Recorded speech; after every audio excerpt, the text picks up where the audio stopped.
Muy buenas tardes para todos. Algunos en la siesta todavía, ¿no? Bueno, voy a esperar a ver las personas que se van uniendo. Ah, bueno, ya, no sé tu nombre, Juan, Lisa, bienvenidos. Mientras que van entrando, a los que ya están les comento de que pueden hacer preguntas. Yo sé que, bueno, la temática de hoy, que son los ataques de pánico, o el trastorno de pánico. Ahora vamos a ver la diferencia.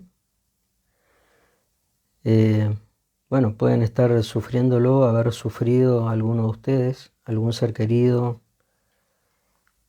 Casi seguro conocen a alguien que lo haya padecido porque, bueno, yo ando en el asunto, así que es posible que conozca más, ¿no? Pero he tenido muchísimos pacientes, familiares, amigos, así que creo que les va a ser útil, ¿no?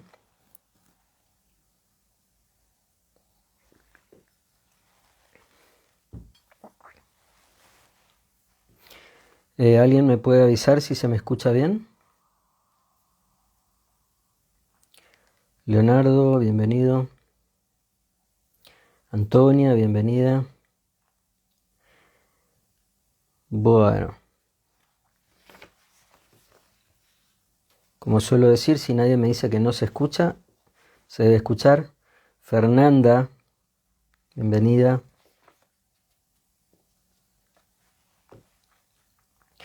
Bueno, creo que podemos comenzar. Somos los que estamos. Darío, bienvenido. Los trastornos de pánico son algo muy poco comprendido por quienes no lo han sufrido,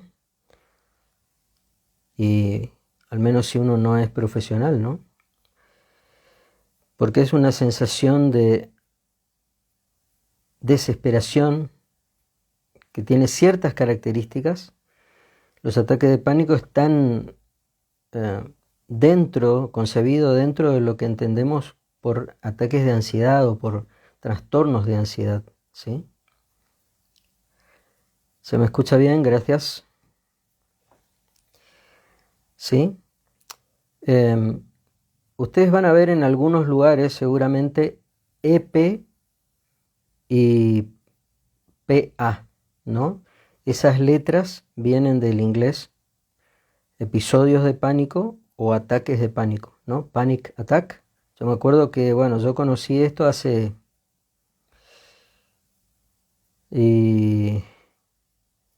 más de 20 años, ¿no? 25 años por ahí, o quizás más, ahora que pienso.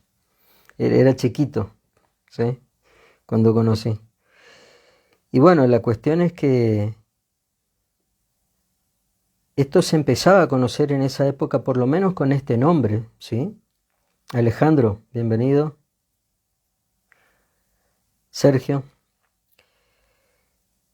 Los ataques de pánico, como les decía, están concebidos dentro de los trastornos de ansiedad, pero tienen características que los diferencian a otros ataques de ansiedad, ¿sí? Particulares. Por eso hay muchas personas que piensan que tienen ataques de pánico y en realidad no lo es, y hay otras personas que piensan simplemente que es ansiedad o algún mal momento o algo que les hizo mal, pero son ataques de pánico, ¿no? Generalmente tienen una duración de 20 minutos, 30 minutos, no suelen pasar de eso, aunque yo he tenido algunos pacientes que los episodios eran mucho mayores. Y ahora que digo episodios, reengancho con lo que le estaba contando. Un ataque de pánico o ataques de pánico se conciben aquellos que son muy, muy aislados o que te han dado una vez, por ejemplo, has tenido una vez. Ya cuando se habla de trastorno de pánico, le decimos en castellano, en inglés lo van a encontrar muchas veces como EP por episodio o pánico episódico. es cuando uno ya tiene a menudo los ataques de pánico, ¿sí?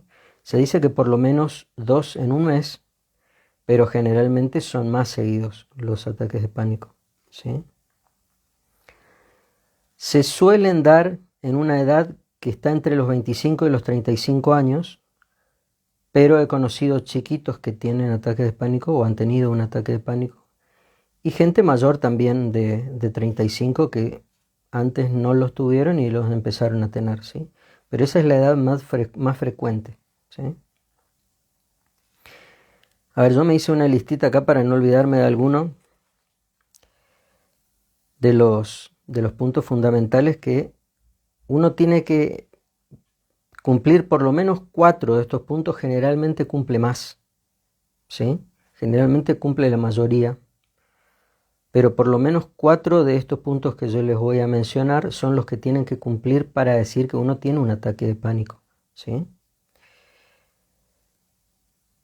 En primer lugar, palpitaciones, latidos, taquicardia, uno siente que le está latiendo muy fuerte el corazón, ¿sí? Sudoración, es decir, transpiración, por más que no se vean gotitas, la persona siente que está transpirando, ¿sí? Temblores, esto también, quizá alguien desde afuera no se da cuenta que está temblando, pero uno siente como que el cuerpo le tiembla, ¿sí? Sensación de ahogo, muy típico, de que te empieza a faltar el aire. También algo muy asociado a esto, que no es lo mismo, es otro punto, ¿sí? Es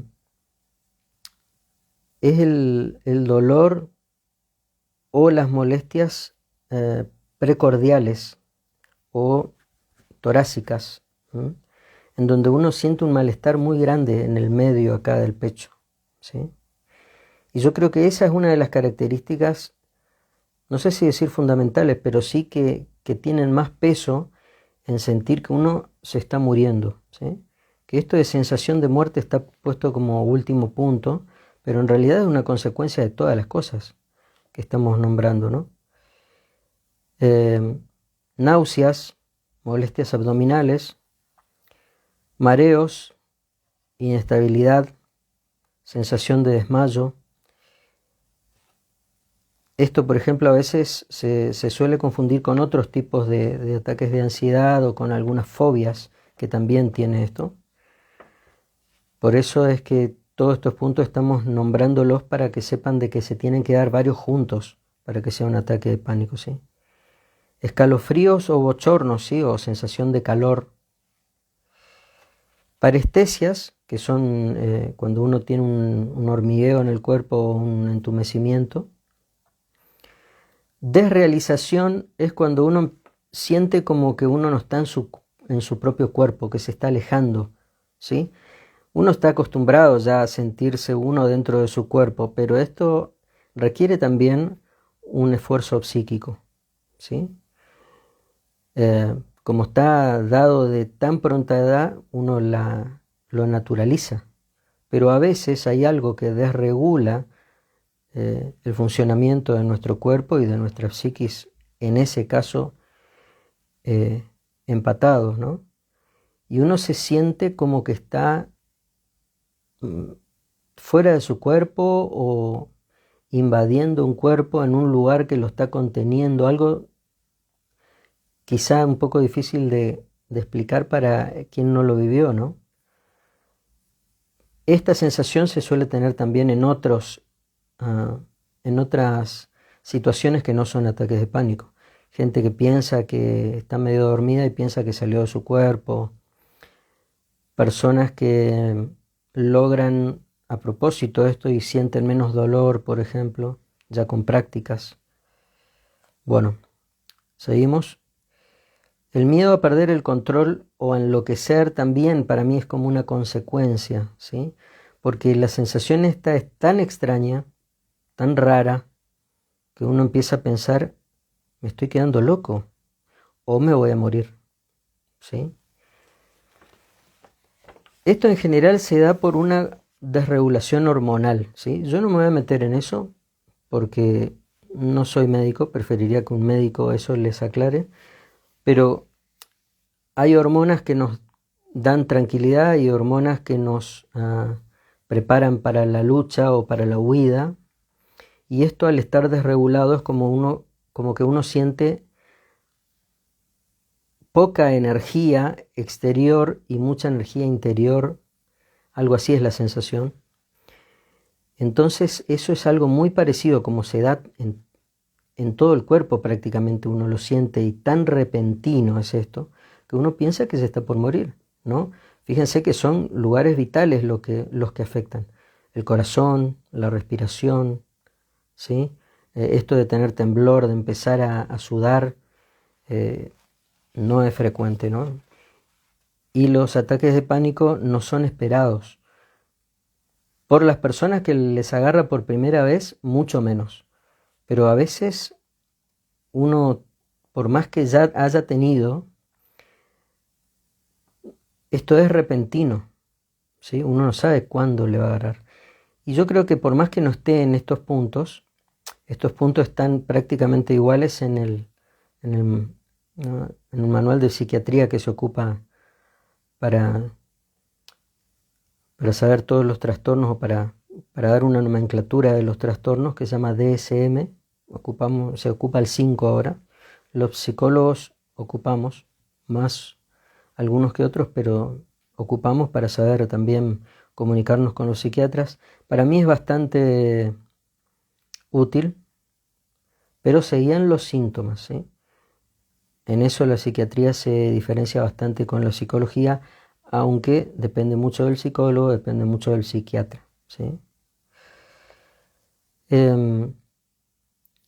Hay veces que se pueden tener otros síntomas aparte de estos. Por ejemplo, el dolor de cabeza, tinnitus, que es el zumbido o algunos ruidos en el oído que uno sabe que son internos, que no los escuchan los demás, ¿sí?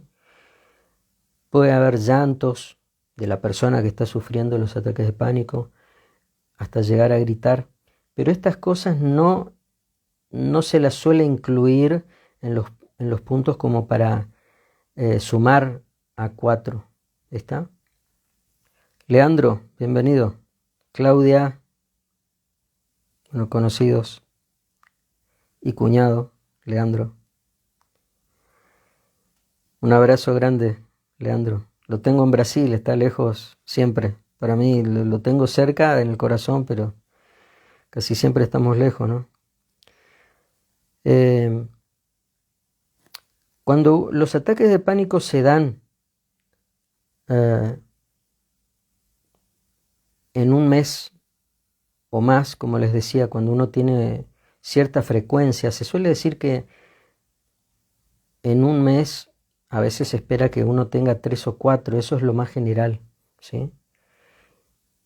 Pero puede tener un poco menos y puede tener más. Hay personas que tienen prácticamente todos los días ataques de pánico, ¿sí? Sobre todo si no están tratados. Al final de la charla de hoy vamos a ir viendo qué hacer en estos casos, ¿sí? Porque la sensación es invalidante en muchos casos. La persona no sabe cuándo le va a pasar. Aparte de la fea sensación, prefiere que la gente no sepa. Muchas veces empieza a salir menos. Si está fuera, tiende a volver a la casa rápido. Muchas veces evita reuniones. Y todo esto se retroalimenta, ¿sí? En el sentido de que estas cuestiones que yo les llamo invalidantes son las que precisamente suman para que uno no esté bien. Si bien no tiene que ver con el ataque de pánico, sino que es una consecuencia defensiva social, si se quiere, pero va en contra de lo que nosotros recomendamos para alguien que tiene que tener que esté saludable para nosotros, ¿no? La salud mental también incluye lo social, y estas personas generalmente se cierran, se aíslan, ¿sí?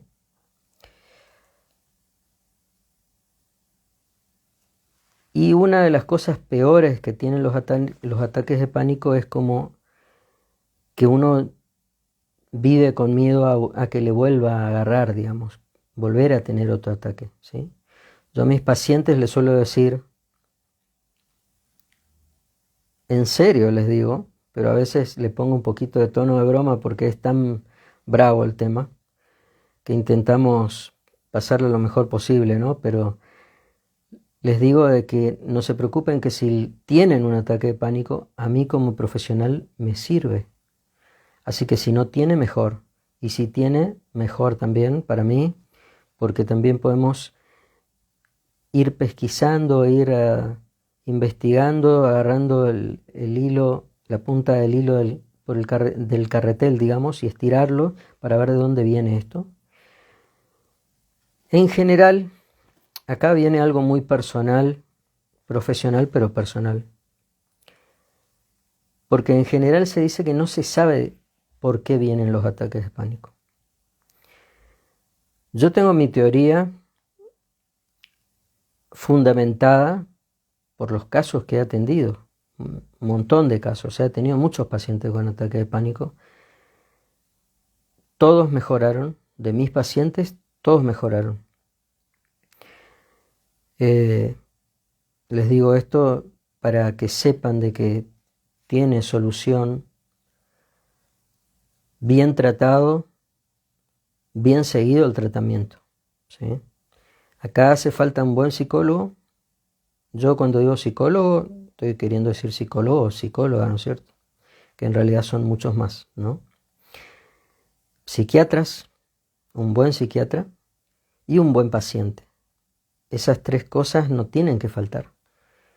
El psiquiatra tiene que dar bien la medicación, tiene que ir haciendo un seguimiento.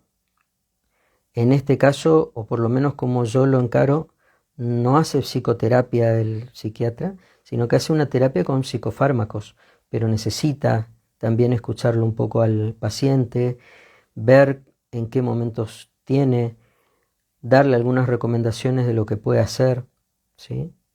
Que también el psicólogo les da recomendaciones. También vamos a tocar un poco ese tema. La frecuencia y las pastillas que le da, por supuesto, en la graduación que les da, son fundamentales. No dejar de tomar porque me siento bien o porque estoy por tomar alcohol, por H o por B. No hay que dejar de tomar. El tema del alcohol, ya que sale en este momento, lo recomendable es que las personas con ataque de pánico, con trastorno de pánico, no tomen alcohol. Y esto es una lucha, porque las personas, yo no tengo estudiado bien esto, en el sentido de que tendría que hacer una estadística y demás, no tengo hecho esto, pero sí se sabe que los pacientes con ataques de pánico tienen en común que tienen tendencia a tomar alcohol. Y precisamente con los psicofármacos no hay que tomar alcohol. Y no me refiero a tener la pastilla y tener el vaso de alcohol acá, o como hay médicos que recomiendan, los respeto pero no coincido, de que se puede tomar alcohol teniendo en cuenta de que no sea ni 2 horas antes ni 2 horas después de haber tomado la medicación. Yo he visto siempre malas experiencias con personas que toman alcohol. Así que yo les diría que es necesario no tomar alcohol. Otra cosa secundaria, pero que se recomienda, es no tomar café o mate, ¿sí? Estamos hablando dentro de la etapa del tratamiento, ¿sí? Con psicofármacos estoy tocando ese tema ahora, lo biológico, ¿sí? Bueno, tampoco, a ver, no quiero decir marcas, pero Speed, por ejemplo, no me sale ahora las bebidas energizantes, ¿no? Creo que se le dicen. No me gustan, así que no tomo. Pero ustedes, si tienen ataques de pánico o conocen a alguien que tiene, fíjense en no tomar alcohol delante de ellos para no promocionar que ellos tomen también. Es recomendable que no tomen, ¿sí? Quiero dejarlo bien en claro esto. hay que tener cierto cuidado con la cuestión esta de los síntomas, porque hay veces que hay personas con adicciones a las drogas que pueden tener síntomas muy similares a los del ataque de pánico, pero no se los llega a considerar trastorno de pánico precisamente por esto, porque está provocado por narcóticos, ¿sí? Es algo parecido a lo que pasa con la psicosis. Hay personas que no tienen psicosis, pero tienen lo que se le conoce en la psiquiatría como brote psicótico, pero en consecuencia de haber ingerido o haberse suministrado drogas, ¿sí? Entonces un psicólogo va a decir, bueno, esta persona no tiene una psicosis. Suelo decir, ¿no?, que los psiquiatras, los psicólogos hablamos diferente, y cuando hablamos de lo psicológico nos referimos a diferentes cosas también. Entonces, guiándonos solamente por los síntomas, una persona con problemas de adicciones puede tener síntomas parecidos o iguales, digamos, cumplir 4 o más de estos puntos que les mencioné de un ataque de pánico, pero no lo consideraríamos ataque de pánico en ese caso, ¿sí? Entonces muchas veces cuando van al médico, el médico les va a hacer un análisis de sangre, por ejemplo, para ver este tipo de cosas, quizás otras también que yo no conozco, ¿sí? Pero es común que le hagan hacer un análisis de sangre, ¿sí?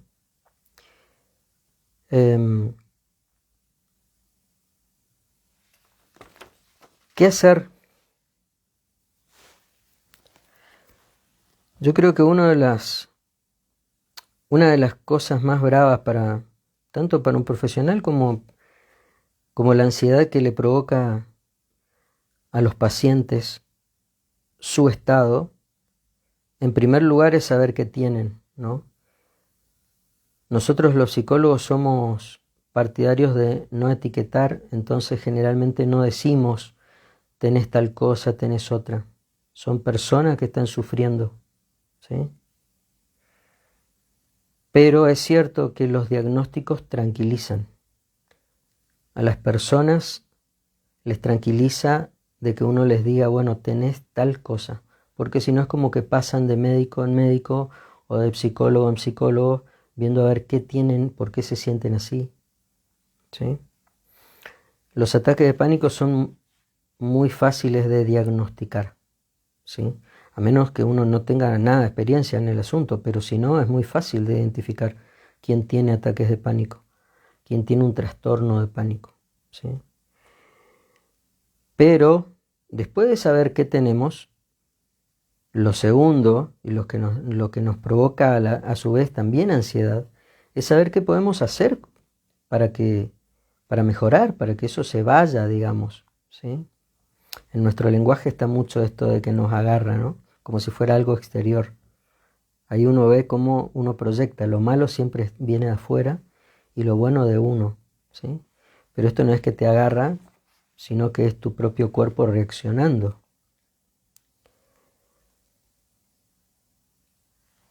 ¿Qué podemos hacer? Antes de ver qué podemos hacer, y no solo para que se queden más tiempo, quería comentarles algo que también creo que es bastante personal. Yo creo que hay 2 condiciones fundamentales para que tengas o para que alguien tenga un trastorno de pánico. Está lo psicológico, que yo creo que es lo primordial. Primero porque es lo que suele desgastar a lo biológico en este sentido, ¿sí?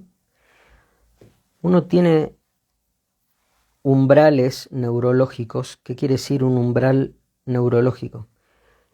Es como que uno tiene cierto límite, cierta cota, cierto nivel, en que si los estímulos no pasan ese nivel, es como que no existen esos estímulos.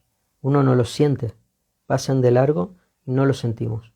Ahora, cuando pasa ese nivel, ese umbral, activa y tenemos una reacción neurológica. Esto es así en cualquier cosa, en la temperatura por diferencia, en lo auditivo, en lo visual, etc. En todo lo que tenga que ver con lo neurológico es así.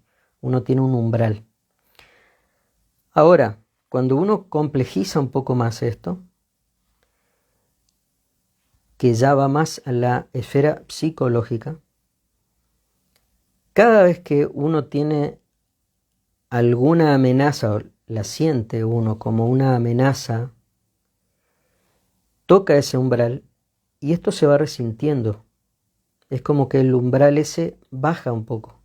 Es decir, si ustedes están en su casa, seguramente se van a poder mover sin luz o casi sin luz, porque saben por dónde están las cosas, es difícil que se trompiecen, cualquier cosa ponen un poco la mano y siguen de largo.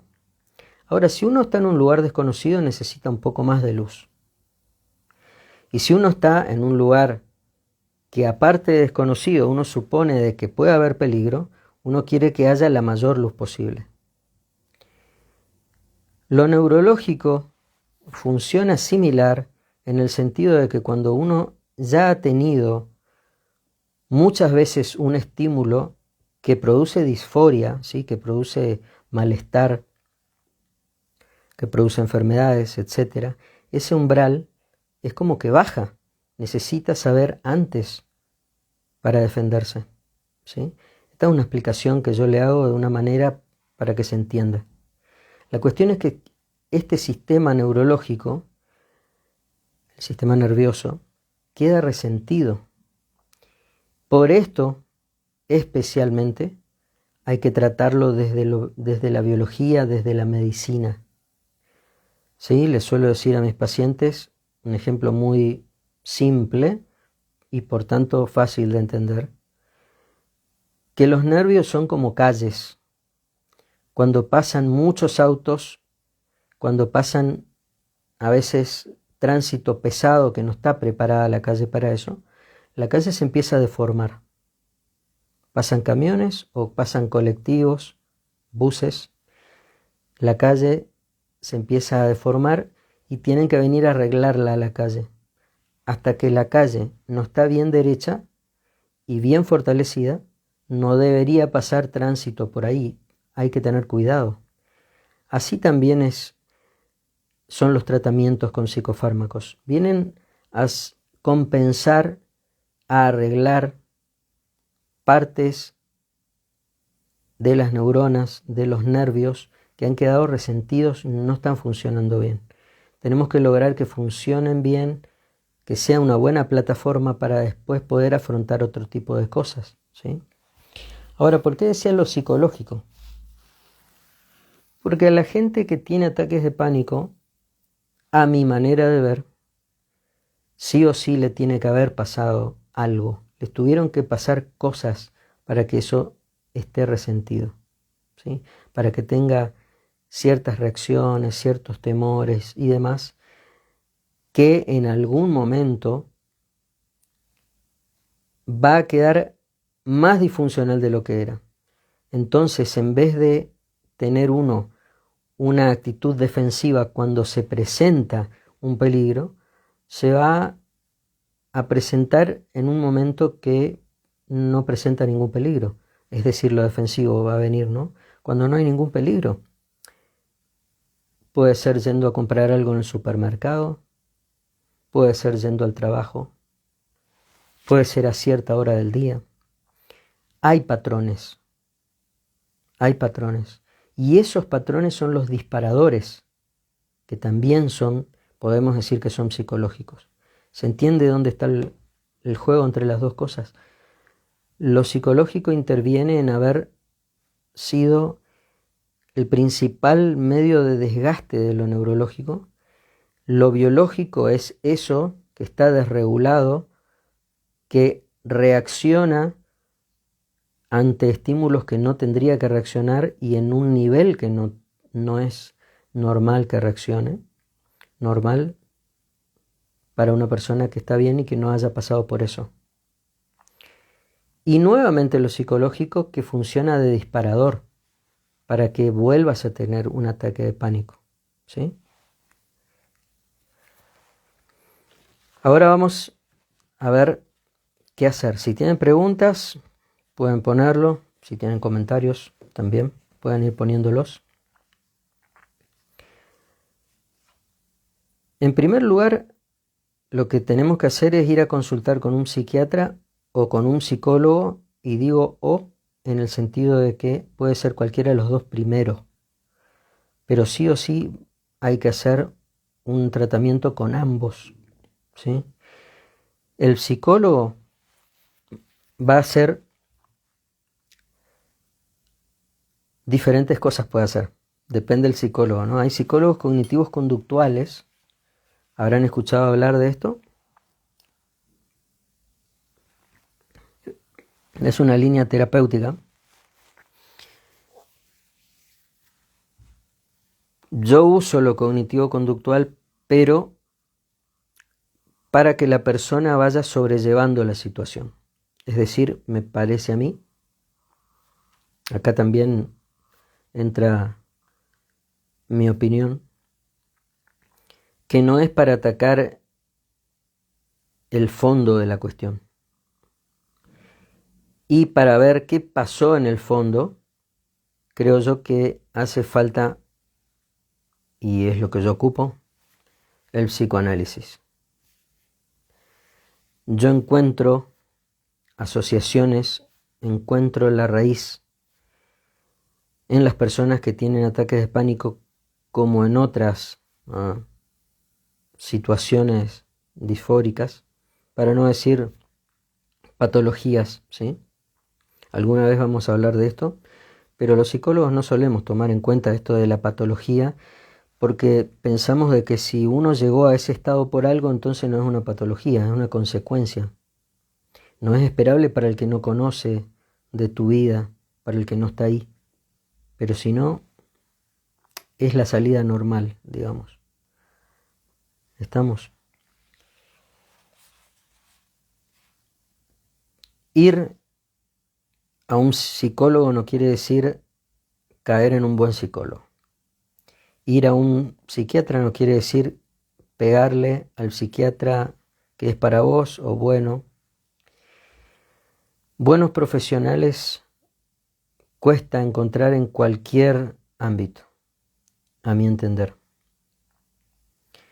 Pero bueno, hay que ir. Creo que la desesperación de estar pasando esta situación va a llevar a que consultes y bueno, vas a ver. Creo que si uno no mejora en poco tiempo, podríamos decir 2-3 meses. ¿Por qué 2-3 meses? En primer lugar, porque el psicólogo no te puede conocer de un día para el otro y vas a tener una asiduidad semanal o a lo sumo 2 veces por semana, si es que podés económicamente y bueno, de querer creo que vas a querer en este caso. Pero uno tarda un poco en conocer a la persona. Puede darle algunos tips cognitivos conductuales, como decía, que son, bueno, cuando te está agarrando, hace esto, hace lo otro. Es algo intelectual que sirve a medias, pero por lo menos tenés que saber que no te vas a morir. Por más que tenés la sensación, no te vas a morir. Respirar de cierta manera. Bueno, hay varios ejercicios, ¿no? El psiquiatra también necesita cierto tiempo. Los psicofármacos generalmente hacen efecto desde las 3 semanas para adelante. Entonces uno no puede ir a un psiquiatra, tomar la medicación y decir no me está haciendo nada, me cambio de psiquiatra porque han pasado 10 días y no mejoré. Esto es algo que no mejora tan pronto, lamentablemente, ¿sí? De hecho, para mejorar bien, necesitas una buena psicoterapia, ¿sí? 6 meses mínimo, pero muchas veces toma más, depende del estado de gravedad, ¿sí? Pacientes que han tenido muchos ataques de pánico, años que han venido a verme, mejoraron. Hace rato que no sé de uno, ahora se me viene a la mente uno que no hace tanto que dejamos de tener las sesiones. Me gustaría saber cómo está, no digo el nombre por privacidad, pero esta persona tenía durante muchos años muchos ataques de pánico, o sea, muy seguidos, y tenía mucho tiempo. Cada vez que le agarraba me decía que tenía como 2 horas a veces. O sea, terrible. Y esta persona estuvo en tratamiento conmigo como 1 año.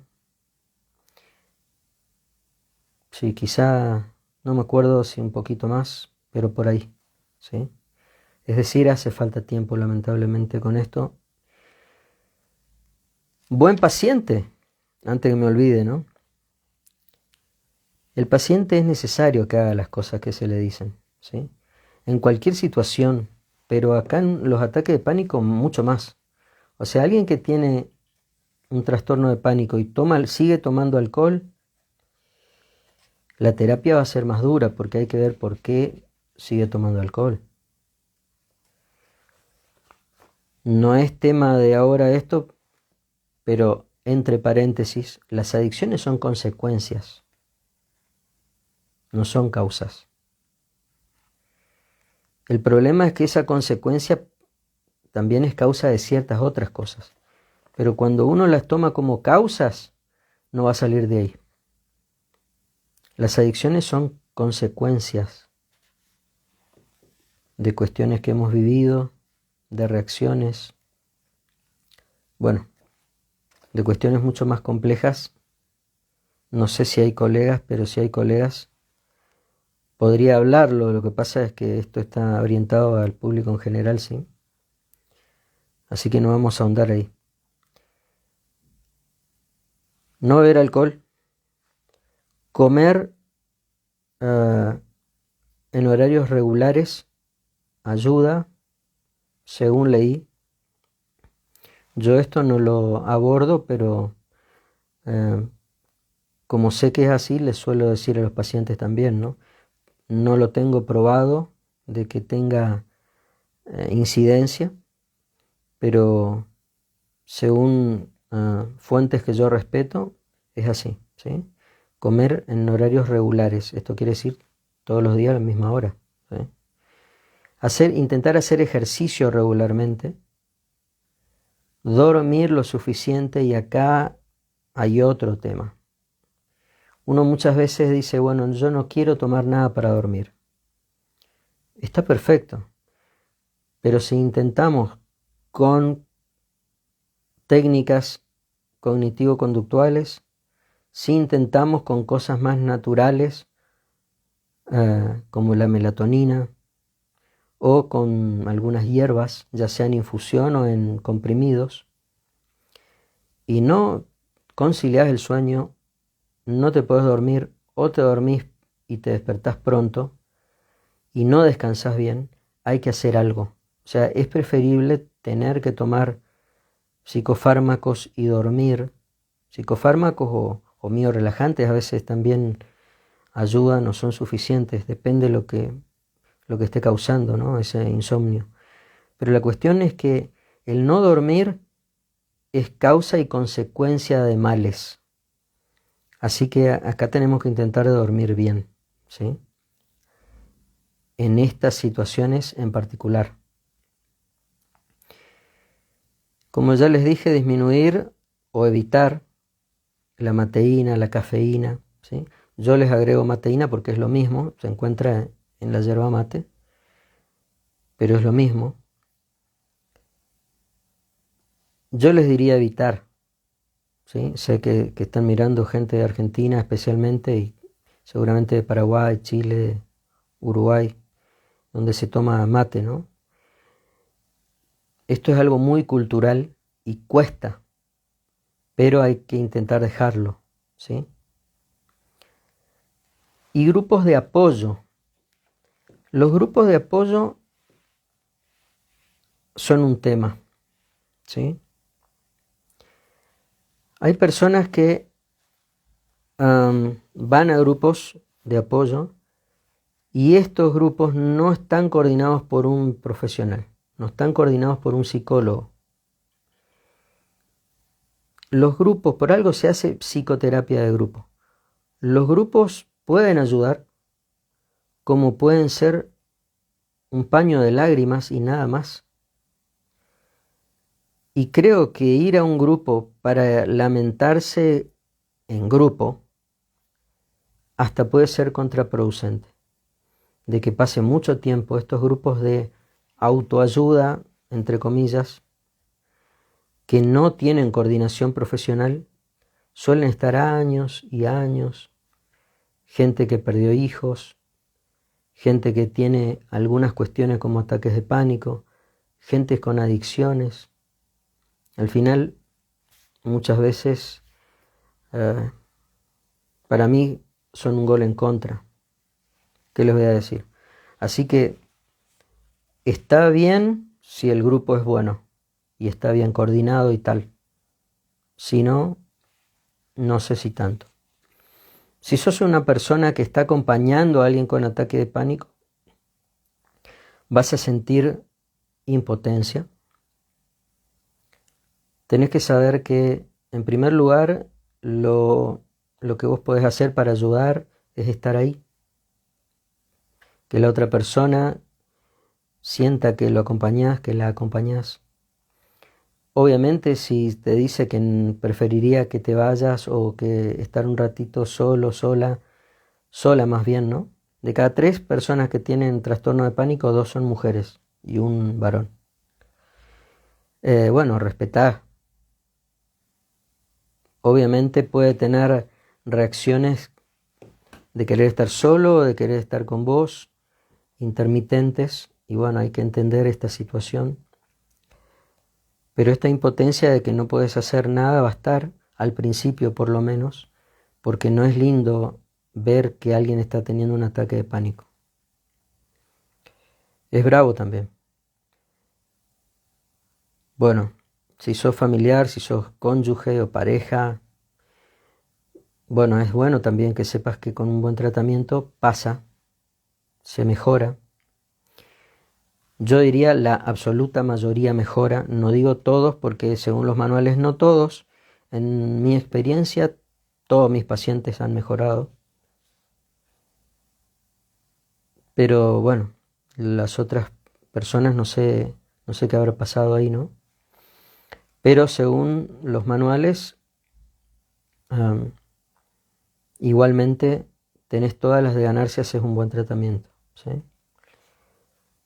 Algo que me llamó mucho la atención hace un tiempo cuando me enteré que J.K. Rowling, la autora de Harry Potter, inventó uno de los personajes de Harry Potter que son los dementores. Bueno, depende de la edad, depende si les gusta el género y demás, o si tuvieron hijos en la época de Harry Potter, van a conocer. Son como unos espectros que supuestamente no tienen alma, algo así, y vienen y te chupan la felicidad, ¿no? Te chupan, bueno, como el alma también, y te llevan a la muerte. Eso, en Harry Potter, la autora se inspiró en una época que ella estaba teniendo depresión según las notas que leí. Yo por las características que veo, bueno, quizá tenía otra cosa también, no sé, porque yo no la atendí. Pero la cuestión es que a mí me da esa imagen muy al ataque de pánico. Quizás más que a la depresión. La depresión es cierto que es cuando se te va la felicidad, y en eso está buena esta imagen, ¿no? Como alguien que te chupó la felicidad, la alegría, entonces todo recuerdo se te vuelve triste. El desánimo se hace presente, lo ominoso en cierto sentido, no de uno mismo, pero sí que se presentifica en la sensación que uno tiene. Pero yo creo que para los ataques de pánico vendría justa esta imagen, ¿no? De los dementores, porque es una sensación de muerte inminente que uno quiere que te largue. Si uno no tiene bastante experiencia o ya no lo está superando, o sea, no lo está ya superando, piensa que se está por morir.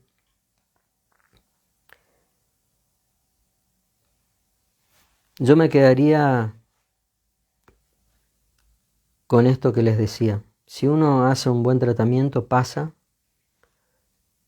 Si uno está al lado de la persona que tiene, anímelo y cuídelo, cuídela del tema del alcohol, de los psicofármacos, que los tome exactamente cómo y cuándo los tiene que tomar, que haga una buena terapia psicoanalítica, diría yo.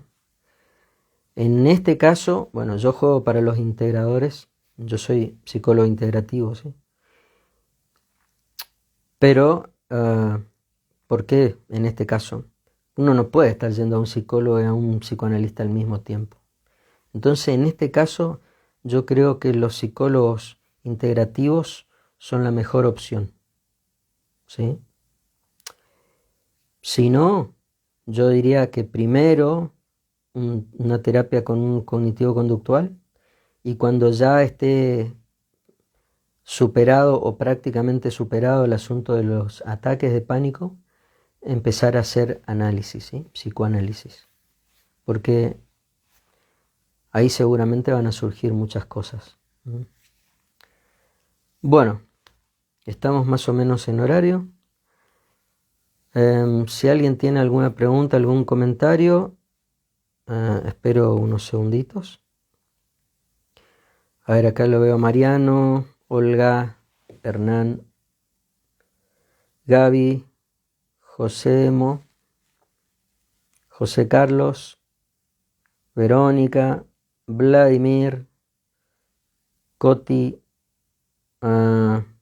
Fer, Gerardo. Bienvenidos a todos, ¿sí? Gracias por estar. Bueno, Josefina, Katia, bueno, algunos que tienen unos nombres de usuario que no sé cómo se llaman, ¿no? Carlos, otros dos Carlos, Jesse, Tamara, Diego. Bueno, seguramente se me escapan varios, pero les agradezco de haber estado y les repito, pueden dejarme ustedes o conocidos de ustedes alguna pregunta en las redes que voy a intentar de contestarles. Seguro le contesto, pero bueno, a veces no le puedo contestar en el mismo momento, pero les voy a dejar ahí la respuesta, ya sea en Facebook, en Instagram. Estos videos les recuerdo que son subidos a YouTube, ¿sí? En vez de dejarlos acá en Instagram, los subo a YouTube, pero ahí queda completo, así que pueden ver estos y todos los videos anteriores, ¿sí?